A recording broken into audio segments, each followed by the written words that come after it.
Japan is the number one trusted great power in Southeast Asia. And so Singapore and all the Southeast Asian countries support Japan playing a bigger role in our region, including on the security front, because we think that provides for some stability in the region. Look, I need to be straight with you about something that's been unfolding across Asia for the past few years. And it's honestly wild how much has shifted. We're watching Japan, the same Japan that spent 70 years basically apologizing for existing on the world stage, step up as the undisputed leader of a massive coalition that includes India, Southeast Asia, Australia, Taiwan, and even South Korea. And China's on the outside looking in, watching this whole thing happen in what has to be the most spectacular geopolitical faceplant since the Soviet Union. Here's the thing about leadership. It's not just about having the biggest GDP or the most aircraft carriers. It's about whether other countries actually want to follow you. And this is where China absolutely torched its own credibility. Think about what China's done over the past decade. They drew a 9-dash line that basically claims the entire South China Sea, telling countries like Vietnam and the Philippines that waters they've fished for centuries now belong to Beijing. They've weaponized their economic relationships. They've continuously antagonized the country with the biggest population on Earth, India, militarizing their disputed regions and forcing the Indians to spread their resources thin on what could have been otherwise spent on development. Or when they tried to crush South Korea's economy because Seoul installed a missile defense system. Meanwhile, they sponsor the rogue North Korean state that threatens nuclear annihilation on the daily.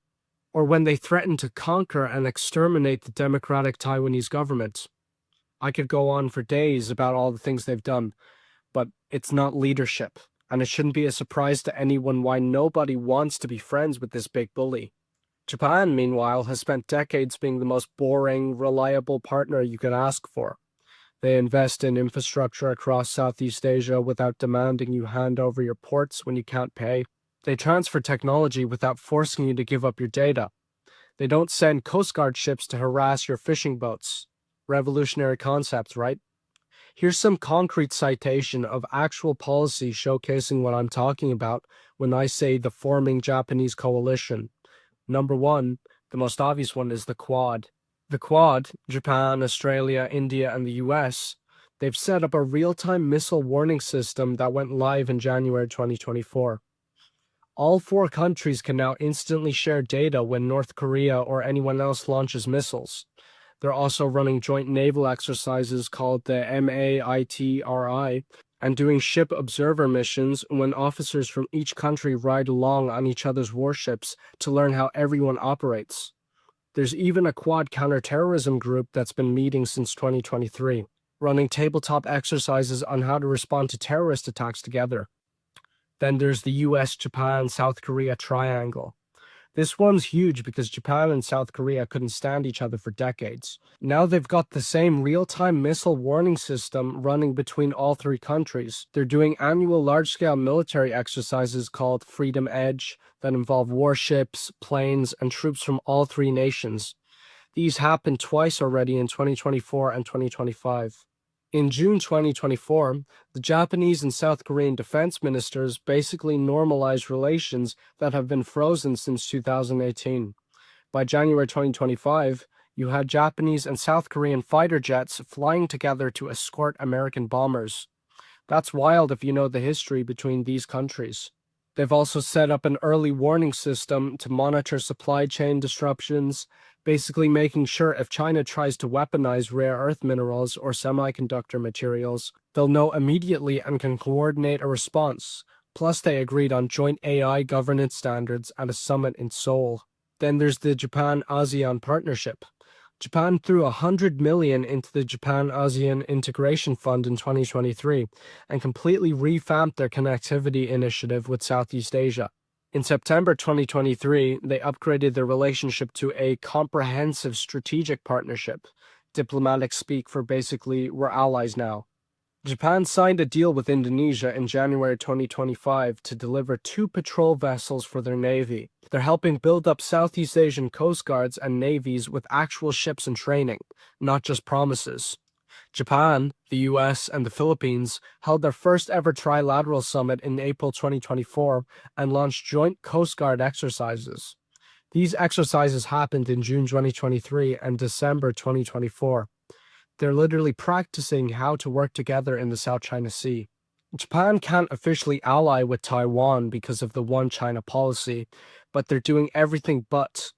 In March 2025, Japan announced detailed evacuation plans to remove 120,000 residents from Okinawa's remote islands within 6 days if there's a Taiwan crisis. That's essentially war planning. They've signed agreements with Taiwan on Coast Guard cooperation and jointly developed satellites together that launched in 2024. They're sharing maritime surveillance data and space technology, stuff that has obvious military applications even if they call it civilian cooperation. When you put all of this together, you're looking at Japan as the hub of multiple overlapping security and economic networks. They've got the Quad for big picture Indo-Pacific strategy and trilateral with the US and South Korea for Northeast Asia, ASEAN partnerships for Southeast Asia, and unofficial but real coordination with Taiwan. Every single one of these involves actual hardware, ships, satellites, telecommunication networks, and actual training exercises where militaries learn to fight together. It's not just diplomatic photo ops. Japan's building an architecture where if something goes down with China, they've got coordinated responses ready to go across the entire Asian region.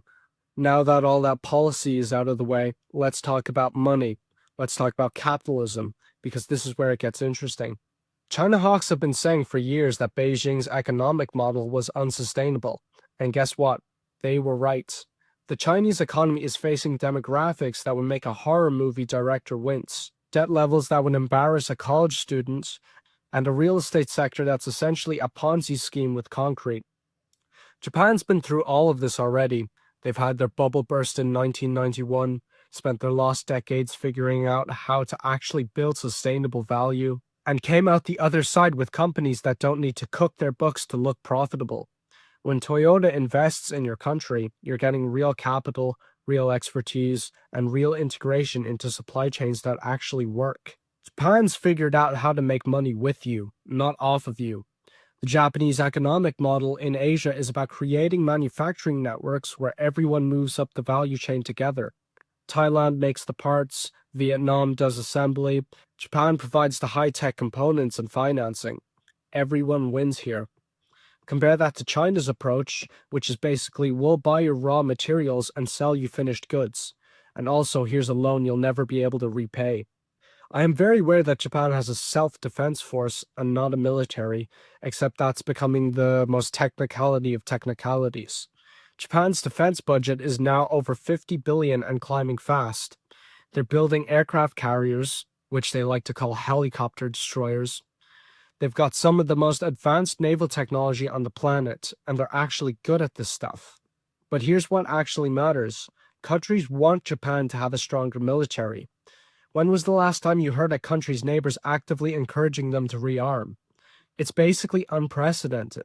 South Korea and Japan are working through historical grievances that seemed permanent because they both understand the alternative is worse. Australia is doing joint exercises with Japan like they're planning to fight together because they probably are. Even countries like Indonesia, which normally plays it neutral, are quietly nodding along. China, on the other hand, is surrounded by countries racing to arm themselves because of Beijing. That's not leadership, that's being the neighborhood bully everyone's buying guns to protect themselves from. Here's something that drives Beijing absolutely nuts.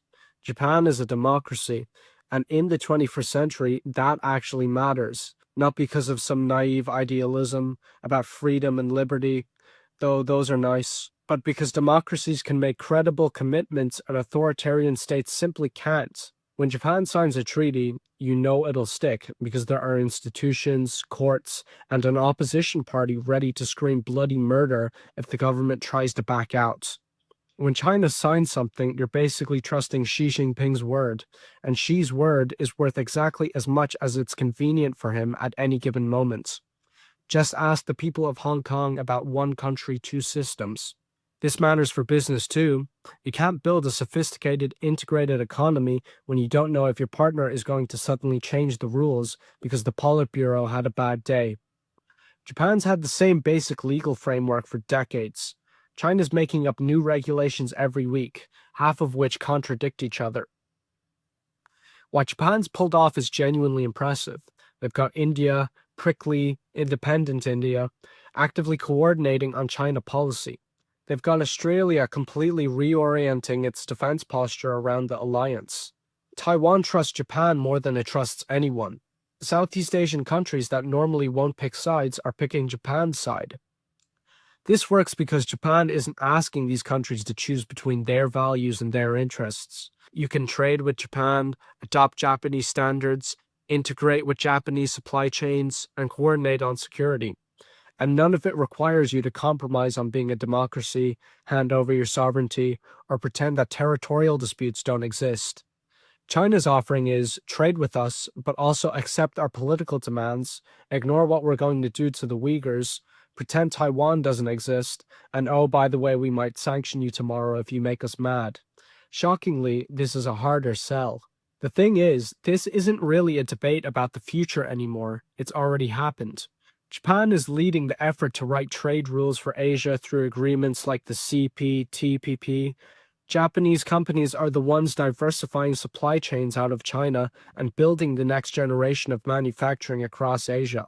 Japanese defense cooperation is basically the backbone of every serious security arrangement in the region. China's trying to compete with initiatives like the Belt and Road, but half of those projects are stalled, the other half are corruption magnets, and everyone's figured out it's a debt trap.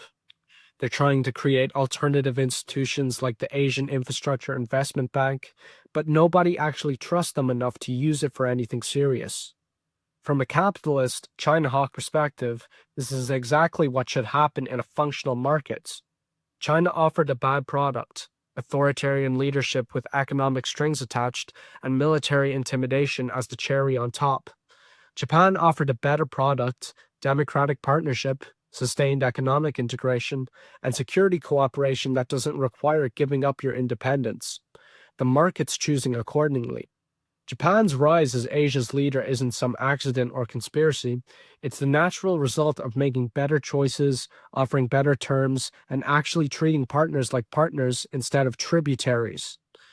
And for those of us who believe in both free markets and free societies, watching this unfold is deeply satisfying. The rising sun is having its moment, and honestly, Asia's way better off for it.